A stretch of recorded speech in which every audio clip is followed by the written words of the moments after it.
Hi எல்லோருக்கும். உருளைக்கிழங்குனால எல்லாருக்குமே ரொம்ப பிடிக்கும். குழந்தைங்களுக்கு சொல்லவா வேணும். அதை வச்சு செம்ம டேஸ்டான ஃப்ளேவர்ஃபுல்லான ஒரு வெரைட்டி ரைஸ் கண்டிப்பாக லஞ்ச் பாக்ஸுக்கு கட்டி கொடுங்க. பயங்கர டேஸ்ட்டாக இருக்கும். டப்பா காலியாகி தான் வரும். நிறைய கிசஸ் கிடைக்கும் உங்கள் குழந்தைங்கிட்ட இருந்து. அது பண்ணுறதுக்கு ஃபஸ்ட் ஒரு பேனில் கண்டிப்பாக தேங்காய் எண்ணெயில் செய்யுங்க. தேங்காய் எண்ணெய் சேர்த்துட்டு கொஞ்சம் மஞ்சள் தூள், மிளகாத்தூள், மல்லித்தூள், கரம் மசாலா, அப்புறம் நம்ம நறுக்கி வச்ச உருளைக்கிழங்கு, கொஞ்சமாக உப்பு சேர்த்து நல்லா ஒரு 5 நிமிஷம் ரோஸ்ட் பண்ணி எடுத்துக்கணும். இந்த அளவுக்கு ரோஸ்ட் பண்ணிக்கணும். தனியாக எடுத்து வச்சுருங்க.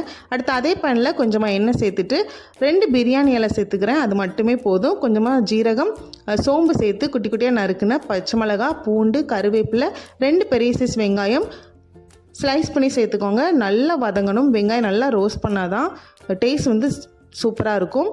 நல்லா ரோஸ்ட் ஆனதுக்கப்புறமா ஒரு சின்ன சைஸ் தக்காளி நல்லா குழைய வேகணும். குழஞ்சதுக்கப்புறம் உப்பு, மஞ்சள் தூள், தனி மிளகாத்தூள், ஜீரகத்தூள், குழம்பு மிளகாத்தூள் சேர்த்துக்கிறேன். அது நல்லா வதங்கி எண்ணெய் பிரிஞ்சு வந்ததுக்கப்புறமா நம்ம ரோஸ்ட் பண்ணி வச்சுருக்க உருளைக்கிழங்கு சேர்த்து நல்லா மிக்ஸ் பண்ணிவிட்டு ஒரு 5 நிமிஷம் அப்படியே விட்டுருங்க. அது மசாலாவோட நல்லா கலந்து மிக்ஸ் ஆகி வரணும். அப்போ தான் டேஸ்ட் நல்லாயிருக்கும்.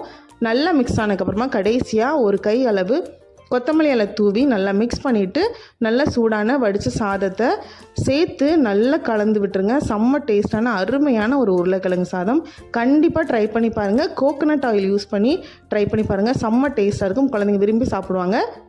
வீடியோ பிடிச்சிருந்தா லைக் பண்ணுங்கள். தேங்க்யூ.